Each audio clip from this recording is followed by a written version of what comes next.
오늘은 이사야 36장입니다. 이사야 36장부터 39장까지는 아주 히스기야 왕의 믿음과 이제 형통 성공, 또 그리고 이제 마지막에 이제 실패까지 그 히스기야 왕의 그 간략한 역사가 11개 역대기에도 나오는데 이사야서에 나와요. 아주 역극적인 장면입니다. 이것이 무슨 확신이냐? 오늘은 제목이 이것이 무슨 확신이냐? 이사야 36장 4절 같이 읽겠습니다. 랍사게가 그들에게 이르되 너희는 이제 히스기야에게 말하라. 위대한 왕 곧 아시리아의 왕께서 이같이 말씀하시되 내가 신뢰하는 이것이 과연 무슨 확신이냐? 내가 신뢰하는 이것이 과연 무슨 확신이냐? 이제 확신이라는 게 confidence죠. 무슨 확신이냐? 이것이 무슨 확신이냐? 네가 뭘 신뢰하느냐? 이것이 무슨 확신이냐? 오늘은 이제 이것이 무슨 확신이냐? 이것으로 이 말씀으로 제목을 잡았습니다. 잠깐 기도하고 시작합시다.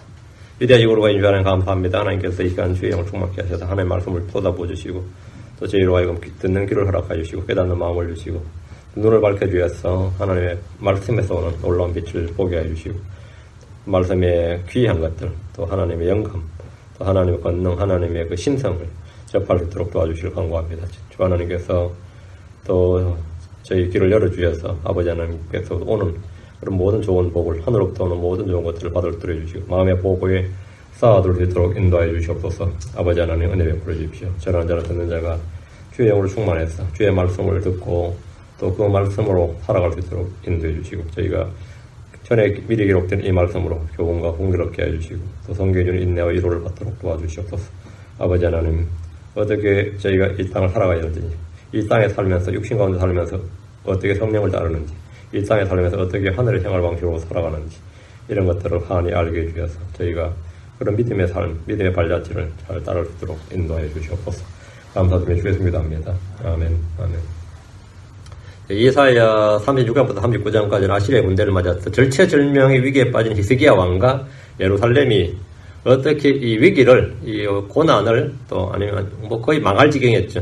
이 위기를 승리로 바꾸었는지 가장 역사적인 사건을 다루고 있습니다. 당대 최강의 군사력을 가진 아시리아는 정복을 통해서 강한 제국을 구축해 나가는 중이었습니다. 이미 북왕국 이스라엘 오래전에 아시리아에 멸망했습니다. 북왕국 이스라엘의 호세아 통치 4년에 북왕국 이스라엘의 마지막 왕이 호세아인데 호세아 통치 4년에 아시리아 왕 디글랏 빌레셀이 죽자 이 호세아가 좀 어리석은 짓을 한 거예요. 왕이 죽으니까 디글랏 빌레셀이 죽으니까 이 기회를 틈타서 독립을 선언하고 이집트 외교를 맺고 말이죠. 아시리아에게 바치던 조공을 다 끊어버렸어요. 그 이집트가 원조를 요청했습니다. 그러나 이집트는 아무런 힘이 되지 못했습니다. 대언자 호세아는 이 장면에 대해 이렇게 말합니다. 호세아 7장 10절 11절 이스라엘의 교만이 그의 얼굴을 향해 증언하되 그들이 모든 일에도 불구하고 주 자기들이 하나님께로 돌아오지 아니하여 그분을 찾지도 아니하는도다. 또한 에브라임은 심장이 없는 어리석은 비둘기 같아서 그들이 이집트를 부르며 아시리아로 가는도다. 아시리아로 간다. 그들이 이집트를 부르며 아시리아로 가는도다. 디그랏 빌레셀의 뒤를 이어서 왕이 된 살마네셀은 북왕국 이스라엘로 쳐들어왔고 사마리아를 포위해버렸습니다.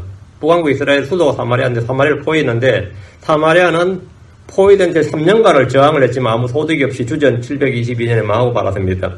그 유다의 왕 히스기야는 북왕국 마지막 왕 호세아 제 3년에 유다의 왕이 되었습니다. 그래서 25세 왕이 되었어요. 그 히스기야는 아시리아가 사마리아를 치고 포위하고 망하는 과정을 다 본 거예요. 왕이 되었어. 그 어떨 것 같아 왕이 되었어? 떨리지.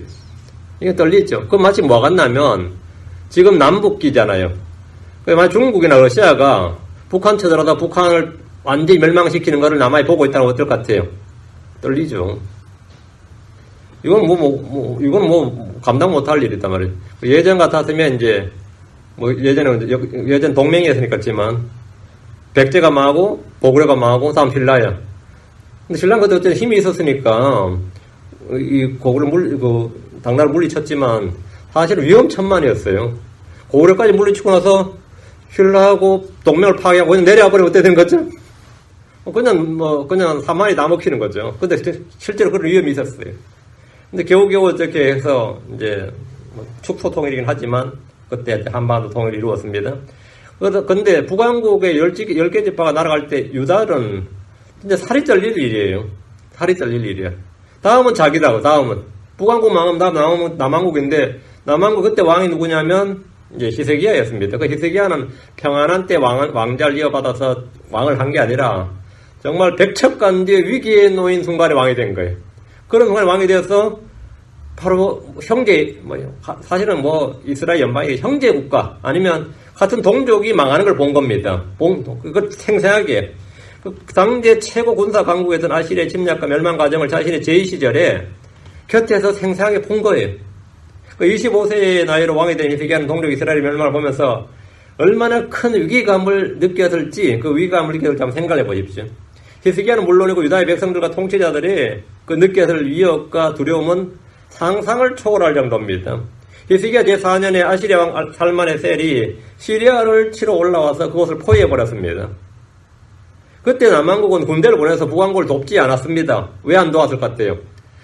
사마리아를 3년간 지금 살만에셀이 지금 포위하고 있단 말이에요. 그러면 후위를 쳐야죠. 남왕국이 얼른 가서 한 10만이나 20만이라도 보내가지고, 그러면 어떻게 되죠? 안에서 하고 이렇게 좀 될 거 아니에요. 근데 못 쳤어요. 전혀 도합 좀. 왜? 전혀 힘이 없었습니다. 유다는 지금 군대 보내서 그래도 북왕국을 도와야지. 그렇게 도울 힘이 전혀 없었단 말이죠. 군사 원조를 할 정도의 힘이 전혀 없었어요. 이제 북왕국이 망한 다음은 두말할 필요도 없이 남왕국 유다입니다. 이건 볼 필요도 없는 거예요. 히스기야는 자신의 생전에, 아직 자기 젊은 왕인데, 이제 30대 초반에 접어들었는데, 북왕국이 망하는 걸 봤으니까, 자기 생전에, 자기 왕 시절에 아시리아 침략이 유다로, 예루살렘으로 올 것은 뻔한 일이죠. 자기도 그 꼴 난다는 거는 안 봐도 비디오지. 이건 안 봐도 비디오죠. 자기 생전에 아시리아 침략이 유다로 예루살렘으로 올 것이면 쉽게 알 수 있었고, 그렇다고 해서 무슨 뾰족한 방법이 있느냐? 전혀 없었어요. 막아낼 방법이 전혀 없고 힘도 없었습니다. 드디어 히스기야 제14년째 올 것이 왔어요. 아시리아의 사네립이 남왕국 유다를 정벌하러 왔습니다. 사네립은 빠르게 유다의 도시를 점령해 갔는데 유다의 도시가 46개죠. 46개를 정복했어요. 11개 18장 13절에 11기하 18장 13절에 히스기야 왕의 제14년에 아시리아 왕 사네립이 올라와 유다의 성벽들을 두른 모든 도시를 쳐서 점령하며, 도시를 싹 점령하는데 이거는 얼마 안 걸리는 거예요. 임진왜란때 아니면 병자호란때 청나라가 임진왜란때 왜군이 한국 쳐들어온 속도보다 빠른 거예요. 완전 기마부대가 와서 그냥 싹 들어가는데 예루살렘만 남았어요. 유다의 도시들이 쉽게 아시리아 수중에 떨어지고 이제 유다에는 예루살렘만 남은 상태입니다. 히스기야 왕은 성문을 걸어 잠그고 가만히 항복을 종용받는 일 외에 아무것도 할 수가 없었습니다. 히스기야는 라기스로 사람을 보내서 아시리아의 조공을 바치기로 했습니다. 수도 예루살렘이라도 지키고 유다 왕조를 보존하기 위해서입니다. 라기스가 이 사네립이 지금 있는 헤드쿼터였어요. 거기 진을 치고 있었기 때문에 라기스로 이제 사람을 보냈는데, 사람을 보내가지고 우리 조공을 바치겠다, 우리 신하가 되겠다 이랬어요. 열왕기하 18장 14, 16일 보면 유다 왕 히스기야가 라기스로 사람을 보내어 아시리아 왕에게 이랬어요. 내가 잘못하였나이다. 나를 떠나 돌아가소서. 회군하란 말이죠. 왕이 내게 짐지어 주신 것을 내가 감당하리다 했더니 아시리아 왕이 유다 왕 히스기야에게 금 300달란트와 금 30달란트를 지정해 주니라. 히스기야가 주의 집과 왕의 집에 보고에서 찾은 모든 은을 주었고, 그때 유다 왕 히스기야가 주의 성전의 문들과 자기가 전에 금을 입힌 기둥들에서 금을 벗겨 아시리아 왕에게 주었더라. 은 30달란트 은 300, 금 30을 배상금, 전쟁 배상금으로 줘야 되니까, 이걸 하려니까 성전의 기둥에 있는 금까지 다 벗겨내야 되는 거예요. 왕궁에 있는 금 쪽에 금부처럼 금부처럼 다 벗겨내서 겨우 맞출 수 있는 액수였습니다. 근데 아시리아 왕은 그걸 받았으면 군대를 돌려야 되는데 만족하지 않고 자기는 라기스에 그냥 있고 랍사게를 군대를 보내가지고 예루살렘을 향하게 한 거예요. 기어코 예루살렘까지 정복하려고 했습니다. 유다 왕조를 멸하고 유대 땅 전체를 차지하려는 것이었습니다. 사네립은 라기스에서 랍사게에게 대군을 주어서 예루살렘을 향하게 했습니다. 이사야 36장은 예루살렘을 포위한 아시리아 군대가 항복을 강요하는 장면입니다. 당시 유다의 국력은 얼마나 버티다가 언제 항복하느냐의 문제였지, 싸워서 이기느냐 지느냐의 문제가 아니었습니다. 며칠간 버틸 수 있을까? 이 정도, 며칠간 버틸 수 있을까? 이 정도의 힘이었습니다. 그러면서 히스기야는 당대 최강의 제국이었던 아시리아 군대를 물리쳤고, 당시 중동의 역학관계와 이 국제 질서를 완전히 재편해버렸습니다. 국제 질서가 바뀌어버렸어요. 성경의 인생 역전에 수많은 사례들이 있지만 히스기야 왕처럼 극적인 사건을 경험한 이도 드물 겁니다. 히스기야의 성공과 형통의 비결은 단순 명료합니다. 4가지였습니다. 첫째는 히스기야는 아버지 아하스의 뒤를 이어 왕이 된 후에 자기 아버지와 달리 다윗의 길을 따랐더라. 다윗의 길을 따라 걸었더라. 이렇게 되어 있습니다.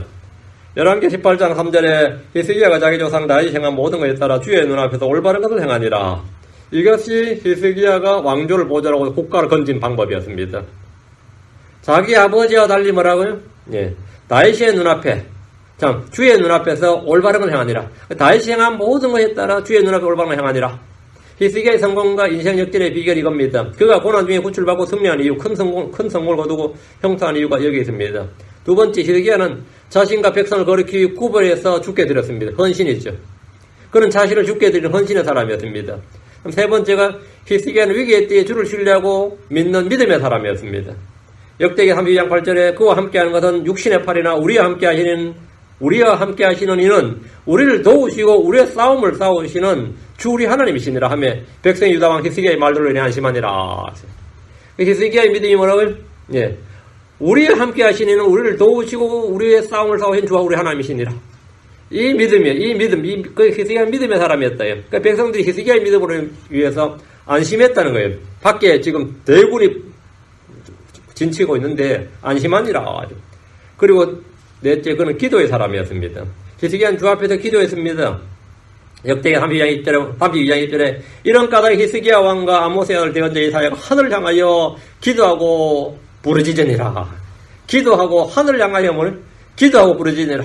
이게 히스기야가 한 일입니다. 그는 고난과 역경의 때에 어려운 환경을 보거나 상대를 보지 않고 위로 주 하늘을 찾고 그분의 이름을 불렀습니다. 이것이 우리가 이 땅에서 성도들이 사는 믿음의 삶이고 하늘에 속한 생활 방식입니다. 히스기야가 항복하라는 문서를 받을 때 그는 편지를 읽은 후에 주 앞에서 그걸 펼쳐놓고 기도했습니다. 열왕기 19장 14, 16절에 보면 히스기야가 사자들의 손에서 편지를 받아 읽고는 주의 집에 올라가 그것을 주 앞에 펴놓고 주 앞에서 기도하이르되 오 그룹들 사이에 거하시는 주 이스라엘 하나님이시오 주 곧 주만 홀로 땅의 모든 왕국의 하나님이시니라. 주께서 하늘과 땅을 만드셨나이다. 주여 귀를 기울여 들으소서. 주여 눈을 여시고 보시옵소서. 타네립의 말들을 들으시옵소서. 그가 살아계신 하나님을 모욕하고 그를 보내었나이다. 그는 주께 사정을 상세하게 알렸습니다. 사정을 알았다요. 그리고 주께 그것을 맡겼습니다. 사정을 알고 주께 그걸 맡겼다. 그럼 끝나는 거예요. 그게 우리가 할 일이에요. 욥기 5장 8절에 나는 하나님께 구하겠고 내 사정을 하나님께 맡기리라 했는데 바로 히스기야가 이 말씀에 따라 행한 겁니다. 그는 자신의 모든 일과 모든 염려와 모든 사정을 주께 아뢰고 맡겼습니다. 우리가 해야 할 일도 이것입니다. 성경은 연약한 유다의 히스기야 왕이 어떻게 당대 최강의 아시리아 제국을 상대로 승리를 얻었는지 그 과정을 열왕기, 역대기, 이사야서에 반복해서 상세하게 기술하고 있습니다. 이 사건은 전쟁은 주께 속한 것이요 이 말씀, 전쟁은 주께 속한 것이요 이 말씀, 승리는 믿음으로부터 오는 것이다. 이 진리를 가장 잘 보여주는 역사적 사건입니다. 요사바당도 역대기 20장 15절에 보면 그 전쟁은 너에게 속한 것이 아니요 하나님에 속한 것이니라 했는데 이 믿음이에요. 이 믿음. 요한일서 5장 4절에 무엇이든지 하늘에서 난 것은 세상을 이기느니라. 세상을 이긴 승리는 이것이 곧 우리의 믿음이니라. 지금 히스기야가 가졌던 것이 바로 이거였습니다. 전쟁은 너에게 속한 것이 아니고 하늘에게 속한 것이다. 그리고 하늘에서 난 것은 세상을 이긴다. 그 세상을 이긴 승리는 이것이 곧 우리의 믿음이니라. 구약에 많은 전쟁들이 기록되어 있지만 이 사건보다 더 극적인 승리를 다룬 전쟁, 이 더 극적인 전쟁은 찾아볼 수 없을 겁니다. 하나님께서 출애굽 때 이집트 군대를 홍해에서 멸한 사건과 거의 같은 수준의 큰 승리를 유다의 히스기야 왕에게 주었습니다. 베나닷의 군대, 시리아 군대죠. 베나닷의 군대에 침략이 될 때, 11개 6장과 7장에 보면, 그때 이 엘리사가, 엘리사가 왕국의 대건자였죠. 그때 이 베나닷의 군대가 지들끼리 싸우다가 그냥 다 도망간 적이 있어요. 사마리아 성 안에서는 사실 아무것도 안 했어요. 그때도 뭐 큰 승리했지만 지금 이 승리하고는 비교할 수가 없어요. 히스기야 왕의 승리는 엄청난 거였습니다. 구약 성경 우리의 배움과 훈계를 위한 본보기로 기록된 겁니다. 주님은 비유나 상상이나 지어낸 말이 아니라 실제 역사적 사건과 역사적 인물을 가지고 우리에게 가르치십니다. 상상이나 소설이나 비유로 이야기하면 그거는 뭐 실감이 안 나죠. 그거는 뭐 그냥 지어낸 이야기고 실제냐 그러지만 성경은 다 실제를 다룬다. 언제나 실제적 인물, 실제 역사적 사건. 자, 본문을 보겠습니다. 자, 이사야서 36장. 이제 히스기야 왕이 제14년에 아시리아 왕 사네립이 올라와 유다의 방벽을 현 모든 도시를 쳐서 점령하니라. 히스기야 제14년에 드디어 이제 올 것이 온 겁니다. 아시리아의 침략은 유대의 구군이 걸린 전쟁이었습니다. 그냥 항복하고 식민지 되는 게 아니라, 지면 어떻게 되는 거죠? 왕조가 없어지고, 백성들 다 잡아다가 포로에서 흩어버려요. 그리고 아시리아 시민들을 유다로 데려와서 또 이주정책 쓰고, 혼혈정책 쓰고, 종교적 혼혈, 혈통적 혼혈, 이거 뭐 그냥 끝장나는 거죠. 사마리아 꼴 나는 거지. 한마디로. 유대인이 아니라 사마리아인이 되는 거예요. 이건 이제 유다의 운명과 구군이 걸린 전쟁이었어요. 당시 아시리아는 세계 최강의 제국으로서 하나의 분노의 막대기로 사용되었습니다. 이사야 10장 5절에 보면 오 내 분노의 막대기 아시리아 사람이여 그들의 손에 있는 지팡이 내 경론이라 했는데 그 아시리아 사람은 장차올 적그리스도의 모형으로서 제시된 사람인데 폭력으로 주의 분노 심판을 집행하는 막대기였습니다. 이스라엘이 이 막대기에 맞아 쓰러졌습니다. 대언자 예레미야는 말하기를 예레미야 5장 17절에 이스라엘은 흩어지는 양이라 사자들이 그를 쫓아내었도다. 처음에는 아시리아 왕이 그를 삼켰고 마지막에 이 바벨론 왕 느부갓네살이 그의 뼈를 꺾었도다. 이스라엘이 북왕국은 아시리아가 남왕국은 바벨론이 이랬어요. 그 아시리아는 북왕국을 삼켰고 바벨론 남왕국 유다를 꺾었는데 이스라엘은 흩어진 양과 같고 아시리아와 바벨론은 사자들이다 이거예요. 사자들이 그를 쫓아내었도다. 히스기야 왕 14년에 이제 히스기야가 왕이 된 14년에 사네립은 유다의 모든 도시를 쳐서 점령을 했고 홀로 예루살렘만 남겨둔 상태였습니다. 히스기야는 왕조의 몰락, 유다 왕조의 몰락과 멸망을 피하기 위해서 나름 이제 항복을 선언하고 아시리아 왕이 정해준 대로 조공을 바쳤는데 은 300달란트, 금 30달란트를 전쟁 배상금으로 바치도록 했습니다. 이때가 주전 712년경이고 아시리아 왕 사네립은 그 이름이 더 무은가, 달신이에요. 유다는 이전제로 국고가 바닥에 나버린 상태였습니다. 이제 국가 재정이 없어요. 한마디로 병사가 있다 쳐도 월급을 못 주는 상태, 그 정도. 이 정도 되면 그냥 나라가 저절로 무너집니다. 대한제국 말년이 이랬습니다. 한국에도. 동학혁명이 일어났는데, 군대가 없어요. 농민들을 막을 수 있는 군대가 왕실에서 농민을 막을 수 있는 군대가 없었어요. 농민을 막을 수 있는 군대가 없어가지고 청나라한테 도움을 요청하고 다음에는 일본한테 도움을 요청했어요. 왜 없었을 것 같아요? 왕실에 돈이 없는 거예요. 월급을 못 줘요. 월급을 못 주니까 군대가 없죠. 군대가 없으니까 조그만 어떤 반란이 일어나도 막을 수가 없어요. 그러니까 남의 나라 군대를 불러야 되는 거예요. 남의 나라 공짜로 싸워줍니까? 공짜로 없어요. 당연히 이권을 요구하지. 유다가 지금 이 전쟁으로 국고가 바닥이 나버린 상태였어요. 근데 문제 사네립이 돈을 받고도 순수히 물러나질 않았습니다. 돈 받고, 맞아. 성전에 있는, 왕실에 있는 금까지 다 긁어줬는데 들어오면, 이때는 어떻게 되는 거죠? 진짜 끝난 거죠. 그전에는 그 돈 가지고라도 버틸 수 있는데, 그 돈까지 다 긁어줬는데, 쳐들어와 버렸으니까, 이건 끝난 거예요, 그냥. 2절입니다. 아시리아 왕이 랍사게는 큰 군대와 함께 라기스에서 예루살렘으로, 라기스는 자기가 있고요. 이제 가서 항복 문서 받아와라, 왕 잡아와라 이런 거예요. 큰 군대와 함께 라기스에서 예루살렘으로 히스기야 왕에게 보내니 그가 세탁공의 밭의 큰 길에 있는 위 연못의 수로 곁에 서니라. 랍사게는 사네립 왕의 신하고 이 전쟁에서 사령관 정도의 지위를 가진 장군이었습니다. 아시리아 왕이 큰 군대와 함께 라기스에서 예루살렘으로 랍사게를 보냈습니다. 이제 자기가 직접 오지 않고 랍사게를 보낸 거예요. 그럼 바로 곁이니까 라기스에서 예루살렘까지야 그게 단순한 왕의 사신 전쟁이 아니라 항복을 받아오라 이거예요. 사신을 보낸 게 아니라 군대와 함께 보낸 거죠. 여기서 큰 군대는 약 20만 명 정도의 아시리아 군대를 말합니다. 20만 명 정도라 그래요. 히스기야는 사네립에게 돈을 바치긴 했지만 그대로 항복하진 않았습니다. 랍사게는 세탁공의 밭에 큰 길 위에 있는 위 연못의 수로 곁에 섰다 했는데, 이건 어디냐면, 기혼샘가예요, 기혼샘가. 기혼샘 곁에 섰다, 이 말이에요.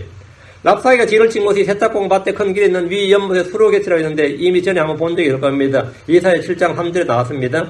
그때 주께서 이사야에게 이르시되, 이제 너와 내 아들 스알랴숲은 세탁공의 밭에 큰 길에 있는 위 연못의 수로 끝으로 나가서 아하스를 만나라. 아하스가, 지금 히스기야 왕의 아버지죠. 이사야가 아하스를 만날 때 여기서 만났어요. 이곳은 기온샘에서 흘러나오는 물을 모아두는 저수지였고 그 옆에는 세탁하거나 옷을 염색하는 사람들이 빨래하며 말리는 넓은 터가 있었습니다. 히스기야는 이곳 기온샘의 물을 성 안에 실로암으로 연결할 수 있도록 수로 공사를 했습니다. 이는 성이 포위를 당하더라도 성 안에서 사는 사람들이 물 문제가 없도록 해결한 겁니다. 아시리아의 군대가 이곳에 진을 쳤는데 예루살렘 성벽 바로 곁입니다. 3절 그때에 hil기야의 아들로서 집을 감독하던 엘리야김과 서기관 셈나와 아삽의 아들인 기록관 요아가 그에게 나아가니라. 히스기야 왕이 랍사게가 오니까 3명을 보냈어요. 자기 측근 3명을 보낸 거예요. 랍사게는 바로 예루살렘을 공격하는데 히스기야 왕을 불렀습니다. 항복하라는 최후 통첩을 하려는 겁니다. 11개 18장 18절을 보면 그들이 왕을 부르매 hil기야의 아들로서 집안을 감독하던 엘리야김과 서기관 셈나와 아삽의 아들 기록관 요아가 그들에 나가니라. 왕을 부르니까 왕이 사신을 보낸 거죠. 이 사신 3명인데 랍사게가 히스기야 왕을 부르자 왕의 최측근 인사들인 왕실을 감독하던 엘리야김, 왕의 집사격이요. 지금은 비서실장이죠. 왕실을 감독하던 엘리야김과 서기관 셈나와 기록관 요아를 랍사게에게 보냈습니다. 전쟁이냐 평화냐를 결정짓는 순간입니다. 로마 제정시대 역사가 타키투스라는 사람이 있는데 이 사람이 갑자기 한국에서 유명해졌어요. 왜? 아무리 나쁜 평화라도 전쟁보다는 낫다 라는 말한 사람이 이 로마 제정시대 역사가 타키투스라는 사람입니다. 아무리 나쁜 평화라도 전쟁보다 낫다. 어때요? 맞아요. 이 말은 한국의 이완용이 일본에 침략이 왔어서 이완용이는 본래부터 친일파는 아닙니다. 본래 조선 독립의 기미 독립선언서 33인 민족대표 33인 할 때 민족대표 33인의 제1번이 이완용이 될 뻔했습니다. 천덕의 손병희 씨가 결국 대표가 됐는데 손병희가 이완용을 찾아와서 당신이 우리 기미 독립선언 뭐 3.1 독립운동 만세하는데 선두에 좀 서주시오 그랬어요. 그래서 이완용이가 참아 내가 그거는 못하겠고 이랬어요. 그래가지고 안 했는데 이완용이가 본래부터 악한 놈이거나 뭐 지금 우리야 뭐 이완용 하면 그냥 매국노 막 그러죠. 이완용은 당시에는 수재였어요. 조선의 수재였고 국제정세를 꿰뚫어보는 사람이었습니다. 그러니까 도저히 이건 일본한테는 뭐 한국은 싸울 수도 없고 싸워볼 필요도 없는 전쟁 자체가 안 되는 나라다. 근데 그때 한 유명한 말이 뭐냐면 아무리 나쁜 평화라도 전쟁보다 낫다. 이게 다 조선의 평화를 위한 거다. 이 무식한 놈들아. 이렇게 하고 이 조선을 그냥 항복하고 이 울사조약을 체결하는데 앞장을 선 겁니다. 이완용이는 구국의 결단을 한 거예요. 이게 아무리 나쁜 평화라도 전쟁보다 낫다. 이게 다 조선의 평화를 위한 거다 하고 있는데 물론 뭐 지금 우리 엄청 그놈을 욕하지만 이완용은 정말 평화주의자였어요. 진짜로. 여기서 이제 파생된 말이 나쁜 평화는 좋은 전쟁, 나쁜 평화보다 좋은 전쟁은 없다 이런 말도 있고 좋은 전쟁이나 나쁜 평화라는 것은 있을 수 없다 뭐 이런 말도 있습니다. 요즘 한국의 대통령이 대통령 되기 전이었을 거예요 아마.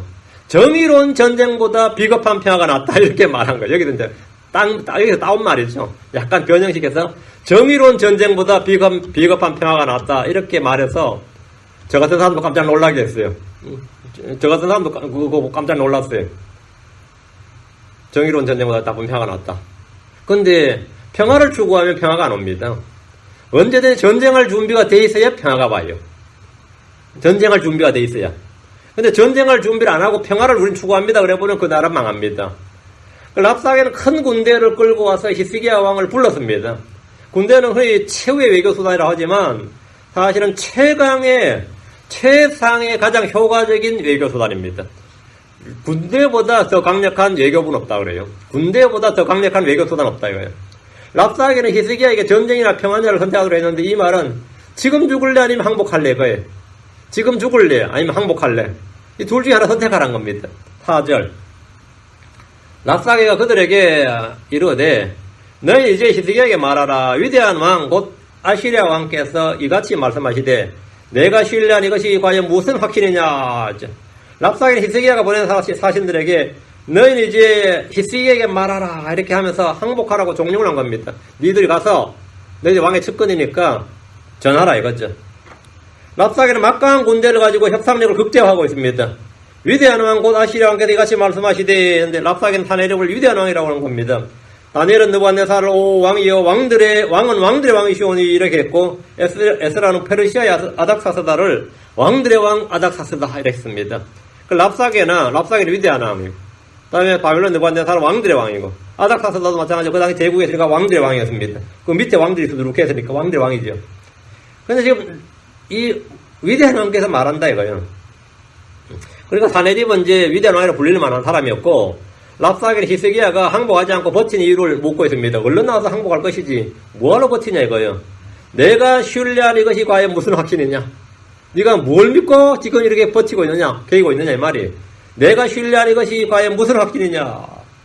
멸망의 위기가 눈앞에 닥치는데 이들이 버티는 것은 무언가 믿는 것이 있기 때문입니다. 히스기야가 믿는 것, 예루살렘의 주민들이 믿는 것이 무엇이냐는 겁니다. 군대도 아니고 경제력도 아니고 외교력도 아니고 도대체 뭘 믿느냐는 겁니다.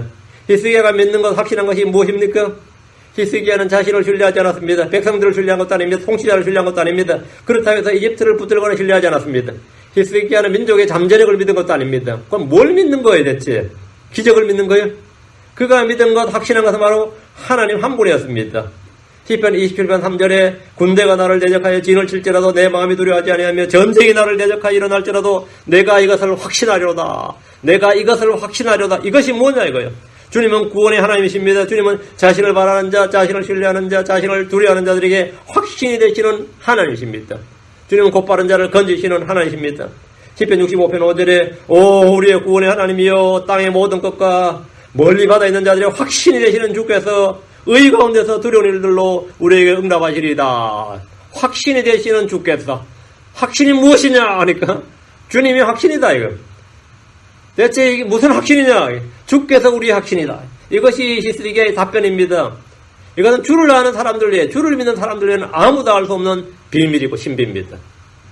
이 세상에서 아무도 알 수 없는, 우리에게는 세상에 알지 못하는 확신이 있습니다. 나에게는 신뢰할 방패가 있습니다.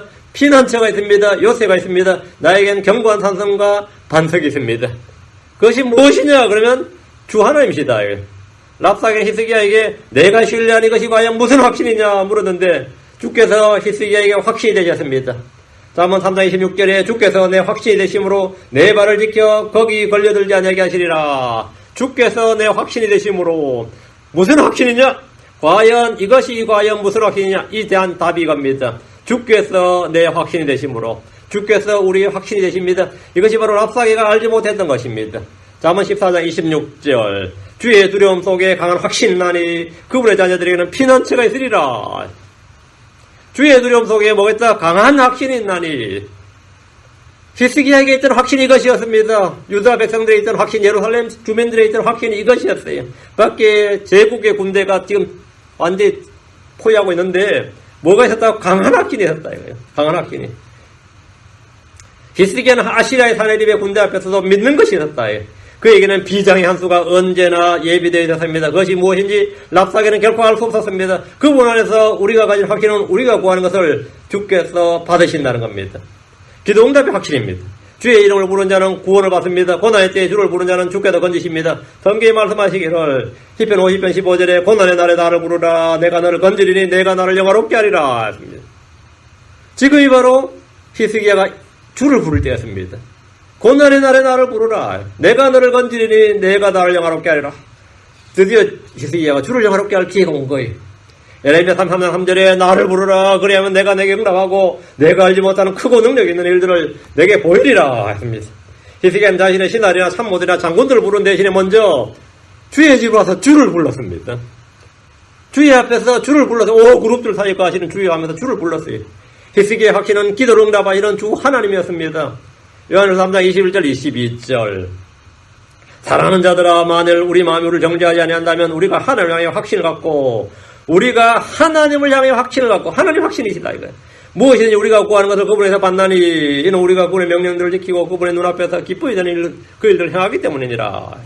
우리가 하나님을 향해 확신을 갖는 것은 무엇인지 우리가 구하는 것을 그분께서 받는다는 겁니다. 우리가 그분의 명령들을 지키고 그분의 눈앞에서 기쁘게 되는 일을 행할 때 그 확신은 굳건해지고 흔들리지 않습니다. 요한일서 5장 14절에 그분 안에서 우리가 가진 확신은 이것이니 곧 우리가 그의 뜻대로 무엇이든 구하면 그분께서 우리 말을 들으신다는 것이라.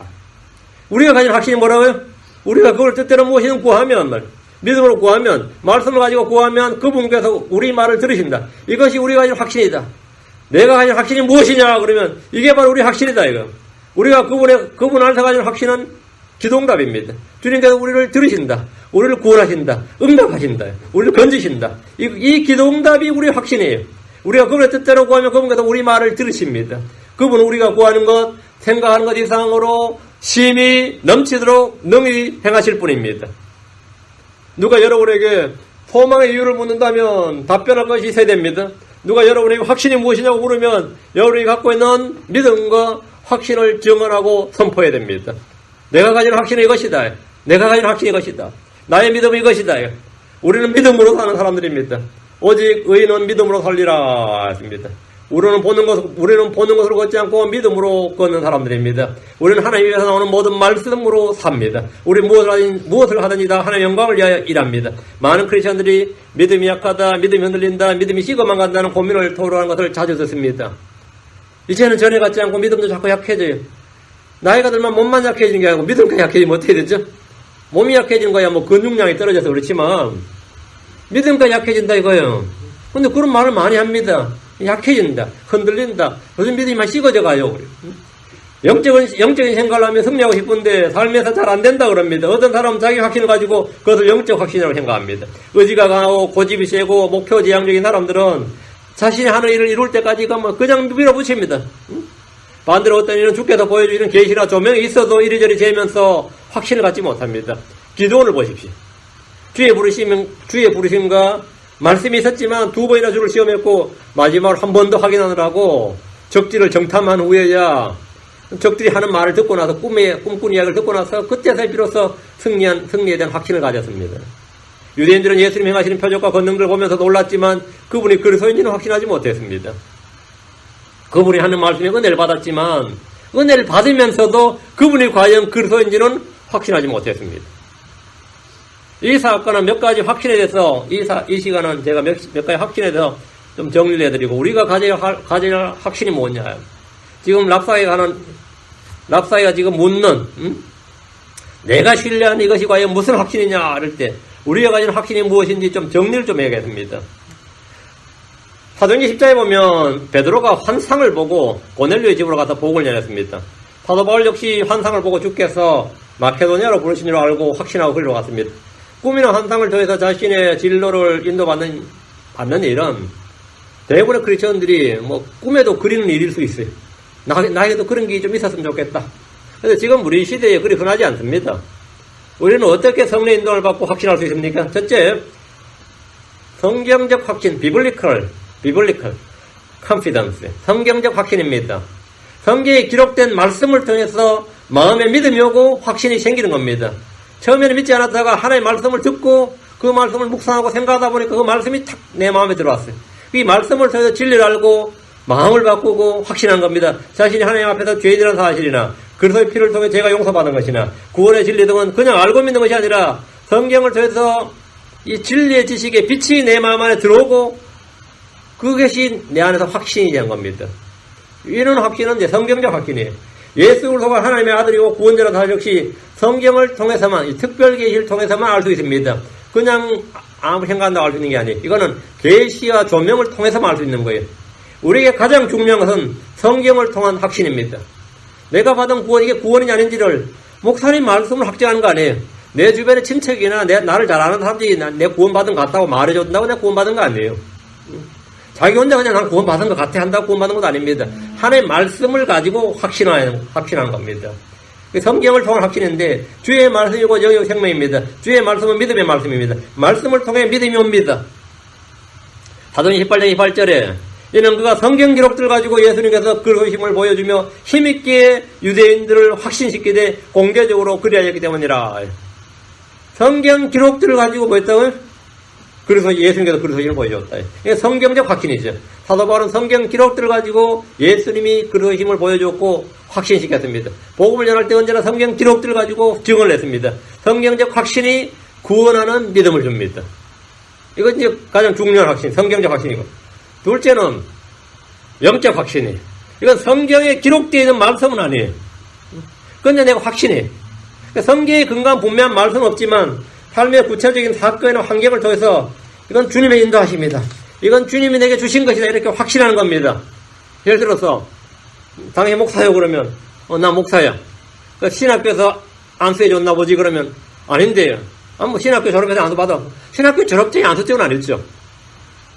뭐 사람들이 다 소질 있다, 뭐 설교 잘한다고 소질 있다 그래서 나 목사 됐다, 뭐 이런 사람도 있겠죠. 근데 어떤 사람은 난 목사하기 싫었는데 주님이 나를 그래 강권하더라 그러잖아요. 그런 사람은 성경 속에 어디서 네 목사라는 말 없는데 그 사람 정말 자신이 목사라고 부름받았다는 뭐가 있어요? 콜링이 있어. 근데 그것이 너무나 확신에 차 있죠.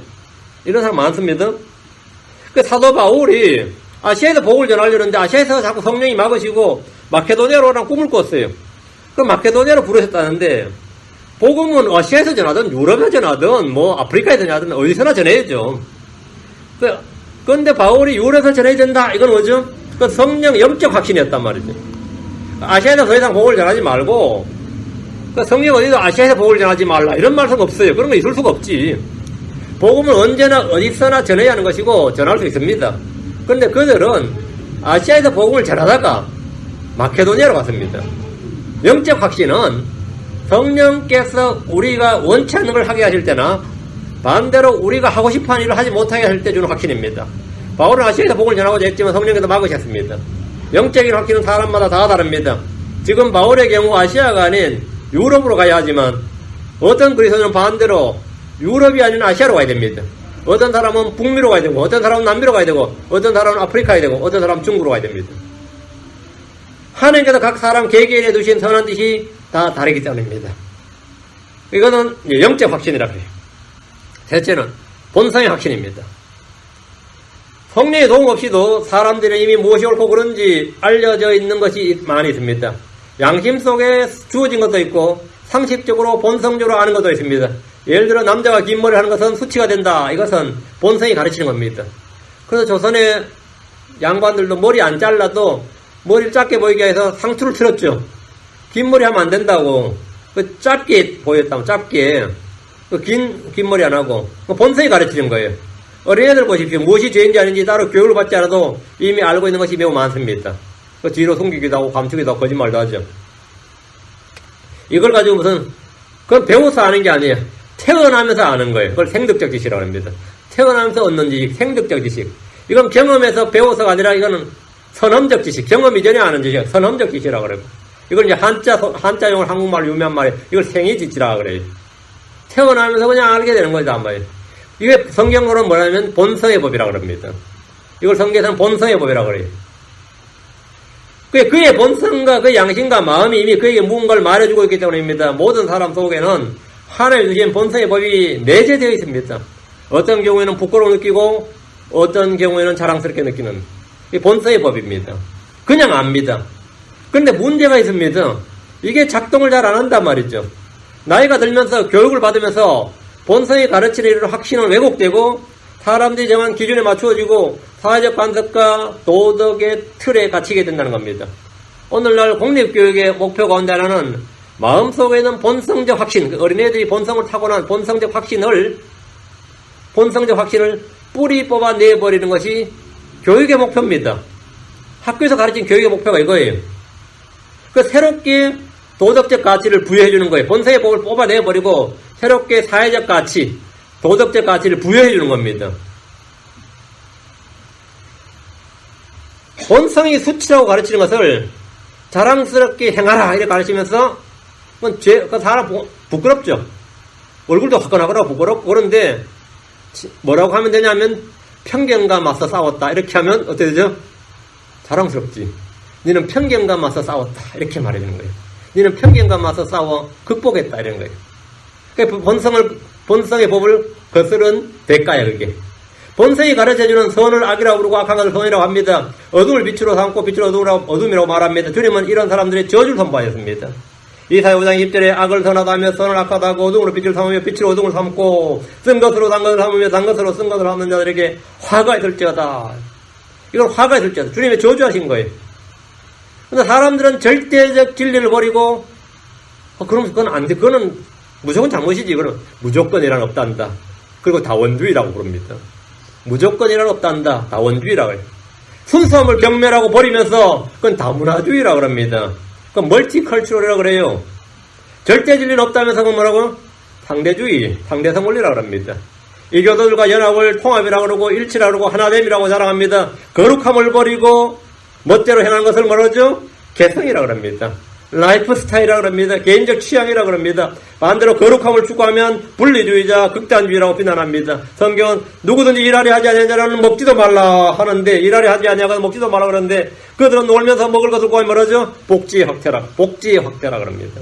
그리고 이거는 최소한 인간다운 삶이라고 합니다. 낙찰 하면서 살인을 하지 않고 부모의 선택이다. 아니면 생명의 선택, 프로초이스라고 합니다. 아이들을 마땅히 가야 할 길로 훈육하지 않으면서 그것을 자존감을 세우는 교육이라고 합니다. 본성이 가르치는 죄악을 모두 다른 좋은 말로 바꾸어버리면서 그것은 죄나 불법이 아닌 정당한 권리고 선택이라고 말하는 겁니다. 이것이 오늘날 교육이 하는 일입니다. 악한 세상의 교육은 양심과 이성과 본성의 법을 인두로 지지는 일을 하는 겁니다.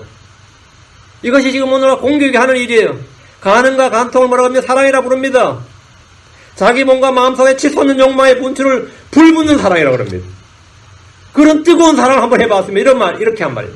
남의 아내를 탐하는 것을 금지된 사랑이라고 합니다. 포르노를 찍는 사람들을 그것은 뭐라죠? 예술 표현의 자유라고 합니다. 그걸 표현의 자유라고 부릅니다. 오래전부터 조상들이 우리의 물려준 훌륭한 전통을 버리면서 사람들은 그것을 뭐라죠? 시빌리제이션이라고 합니다. 개혁, 개화. 전통의 타파라고 합니다. 요즘 동성애까지도 천부인권이라고 합니다. 하늘이 부여해준 인권이라고 합니다. 우리는 이런 본성이 가르치는 죄와 불법에 대해서 결코 무시하지 않습니다. 본성의 확신이 기록된 성경과 다르지 않다면 그것은 옳은 일입니다. 그건 옳은 일이에요.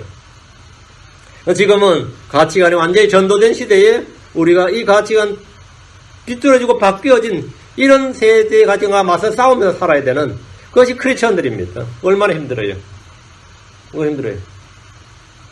넷째는 지적 확신입니다. 지적 확신이라 지적. 사람이 이성에 근거한 판단을 확신하는 겁니다. 예를 들어 가룟 유다를 보십시오. 요한복음 12장 4절 5절에 보면 가룟 유다는 옥합을 깨뜨려 예수님에게 향유를 붓는 책망을 합니다. 책망할 때 그 책망의 내용이 뭐죠?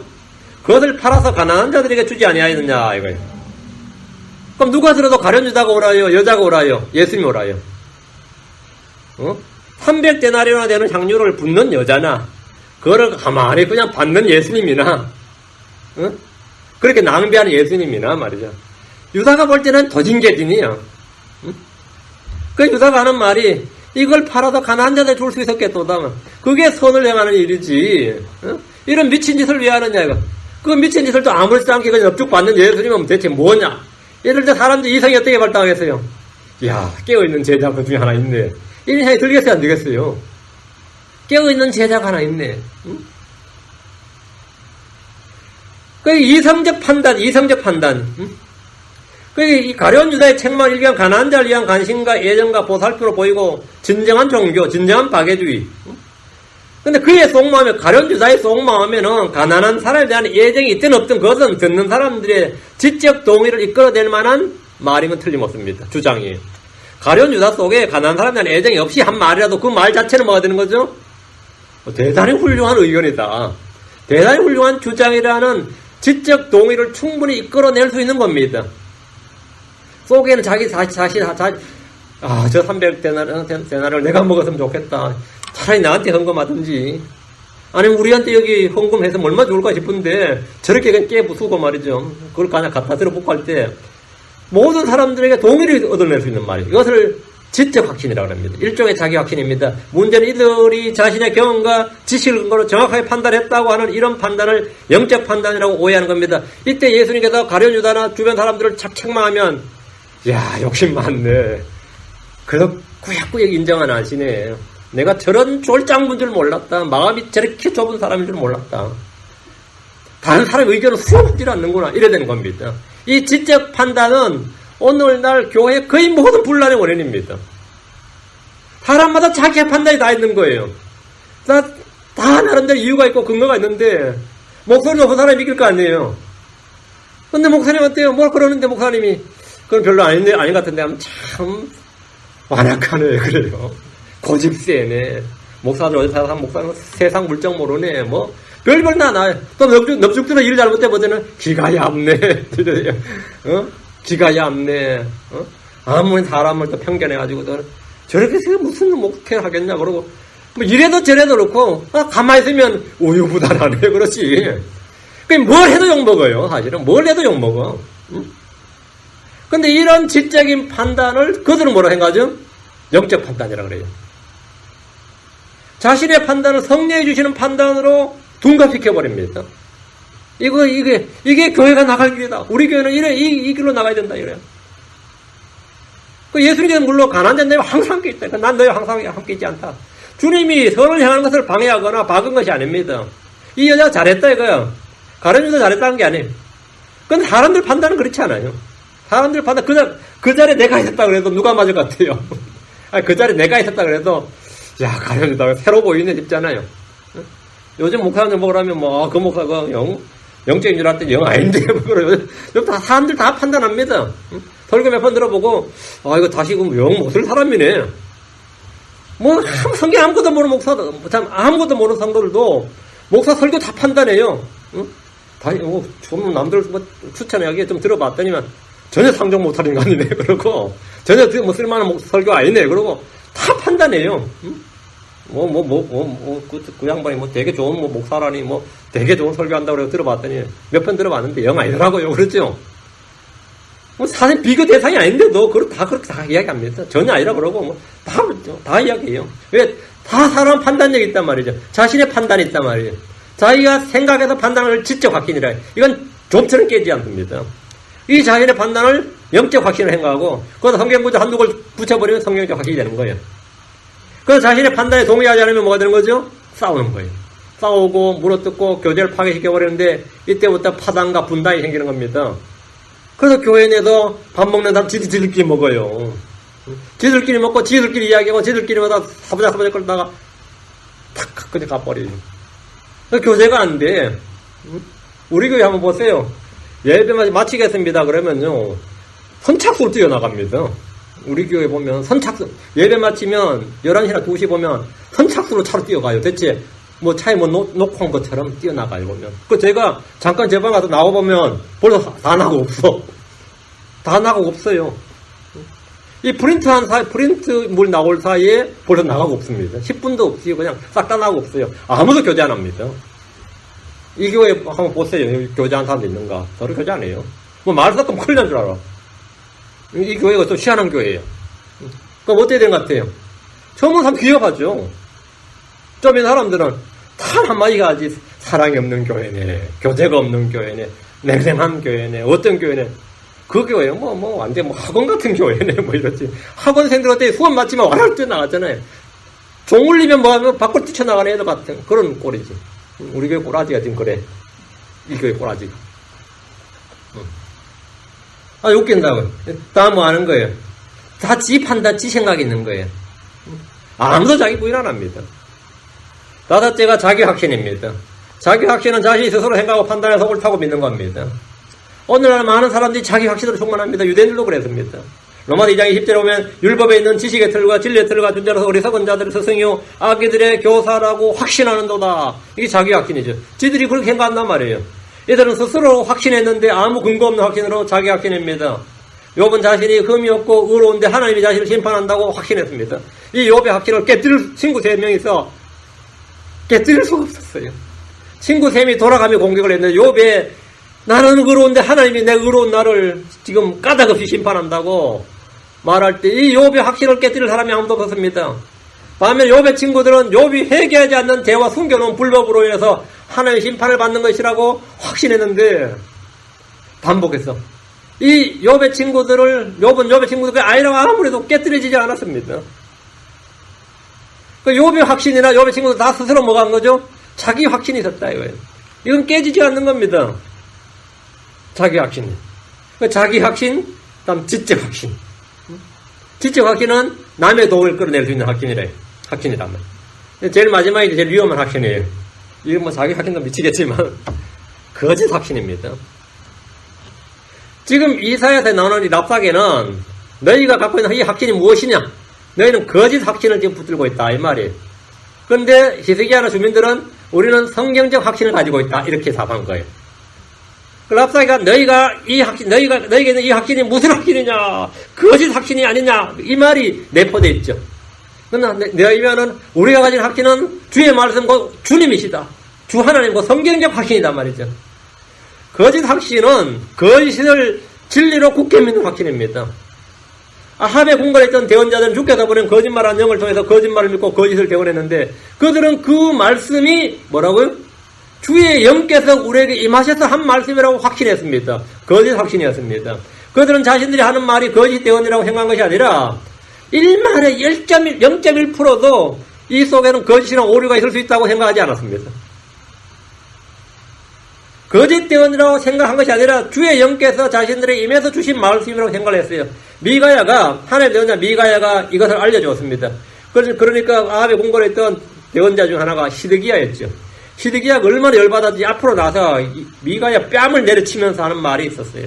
열왕기하 2장 22장 24절에 그러나 나의 아들 시드기야가 가까이 나와 미가야의 뺨을 치며 이르되 귀샤대를 한 대 올려붙인 거예요. 주의 영께서 나를 떠나 어느 길로 가서 내게 말씀하시더냐. 주의 영께서 지금 내게 임해서 말씀하셨는데 주의 영께서 나를 떠나 어느 길로 니한테 가서 말씀하셨잖아요. 네가 하는 말이 거짓말이지. 그게 거짓 확신인데 얼마나 시드기야가 자신이 한 거짓말을 진리로 믿었는지 알겠죠. 시드기야는 자신이 주의 영으로 한 대언임을 확신했는데 거짓 확신이었습니다. 바빌론이 예루살렘을 공격하기 전에 대부분의 유대인들은 예루살렘이 결코 멸망하지 않을 것이라는 강력한 확신을 가지고 있었습니다. 옛날에 아시리아 때도 안 망했는데 하는 역사적 사건도 있고 주의 집이 어떻게 이교도들에게 망할 수 있느냐. 이거는 진짜 확신이죠.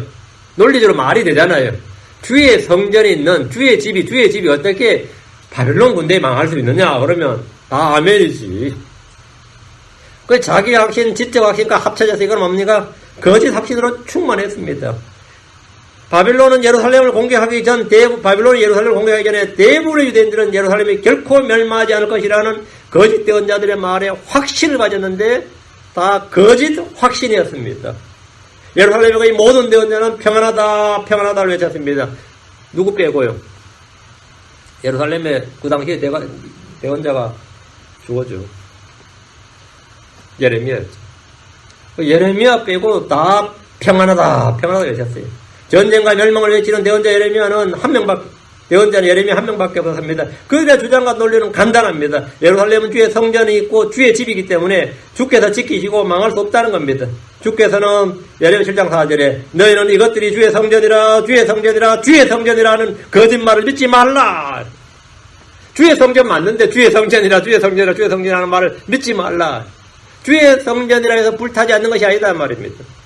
주의 성전이라서 파헤치지 않고 부서지지 않는 것이 아니다. 이건 분명히 솔로몬이 성전 봉헌시다 기도할 때 이미 한 주의 말씀이 있었어요.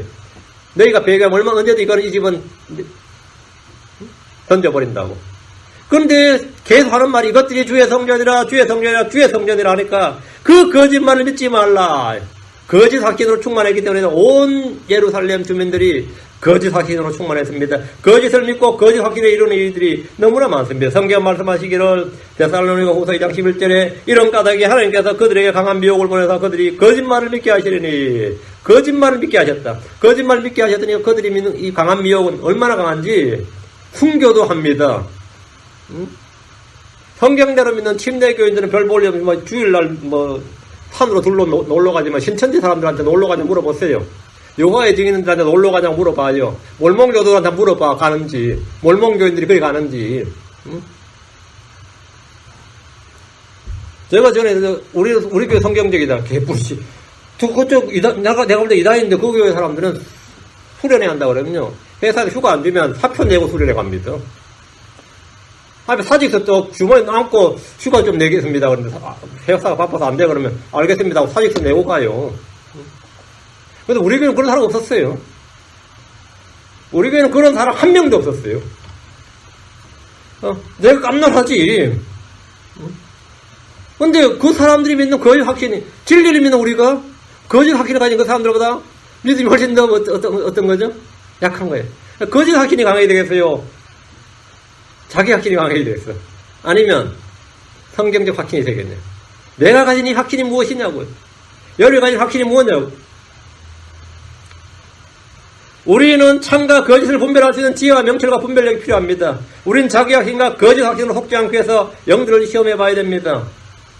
요한일서 4장 1절에 사랑하는 자들아 영을 다 믿지 말고 오직 그 영들이 하나님께 속하였는지 그것들을 시험하라. 이는 많은 거짓 대언자들이 나와서 세상에 들어왔기 때문이라.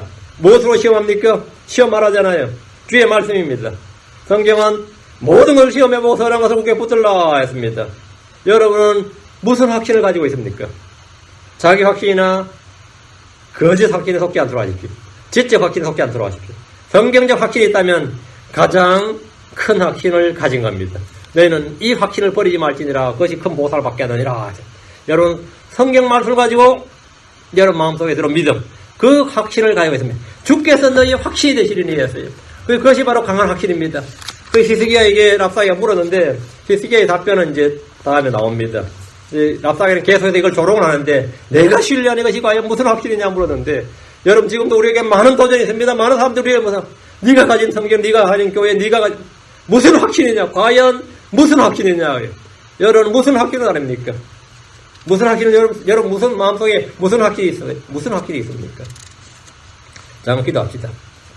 유다지고로 인주하는 감사합니다. 주님께 도우시고 누려주시고 복을 주셔서 이장님 말씀대로 모든 혼들에게 은혜를 주시고 아버지는 하나님의 말씀을 통해서 오는 믿음 하나님의 말씀을 통해서 주는 강한 확신이 굳건한 믿음이 자리 잡도록 인도하여 주시옵소서. 아버지 하나님 내가 저마다 자기 확신이 있고 지적 확신이 있고 또 나름대로 이 비뚤어진 이 세대에 살면서 본성의 확신이 점점 약해져가는 그런 시대에 살고 있습니다.